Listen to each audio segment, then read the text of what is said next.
हाय आई, ही काय चाललंय तुमचं आज?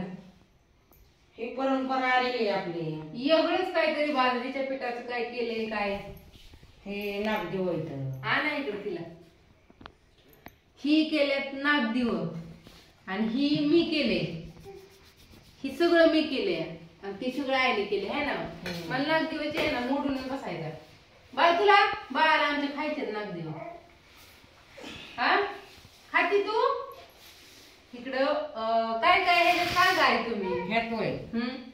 ह्यात भात आहे, वांग्याचं भरीत आहे, कांद्याची पात आहे. ही लागतंय एवढं. आणि मी बघा किती छान असं छोटी छोटी मस्त नाजूक अशी निवड केल्या ते भाकरीचं म्हणजे बाजरीच्या पिठाचं छोट्या छोट्या भाकरी आणि भात टाकला त्याच्यात वर्ण भरीत आणि वर्ण कांद्याची पात एवढं टाकलं है ना. आणि तिकडं तुम्ही ती काय लावले?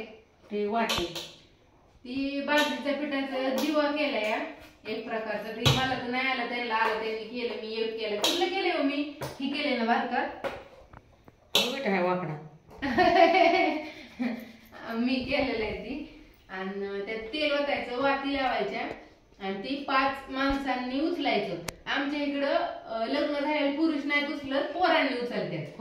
पण इथं उचलतात, सगळेच उचलतात. म्हणजे आप्पा ही आणि अजून 3 जण शेजार पाजाऱ्यांची बोलवायचे. म्हणजे सगळे आमचीच आहेत आहे ना. सगळे आमची सुद्धा आपली वस्ती आमचीच आहे.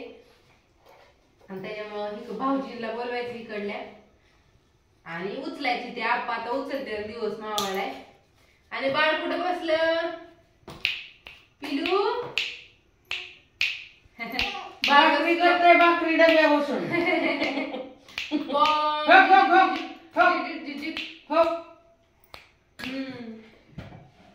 आणि आता ह्याच्यात ही दिव लावलं ना लय छान दिसतं. मला लय आवडतं.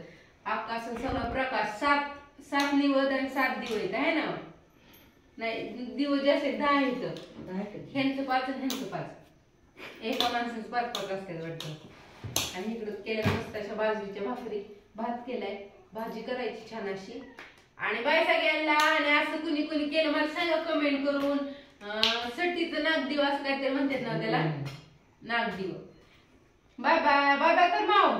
बाय बाय कर. Bye bye.